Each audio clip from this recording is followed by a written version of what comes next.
First tonight, breaking news, a man hit and killed while crossing the street in North Houston. And police believe the person behind the wheel might have been street racing. Let's get right to Brett Buffington on Airline at Rittenhouse with what we know tonight. Brett?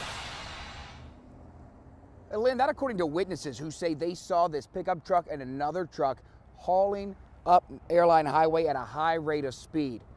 At the intersection here of Rittenhouse and Airline, according to witnesses and crash investigators from HPD, this man in his 30s, early 30s, according to his family, was hit by that truck. His body hit so hard it went across the intersection and underneath another car waiting to make a left-hand turn. And get this, investigators here, they tell us that they found a license plate they believe that fell off of that pickup truck that left the scene here. That license plate several blocks up Airline Highway from here. Patrol officers used the license plate, the address registered to that license plate, went to that person's house.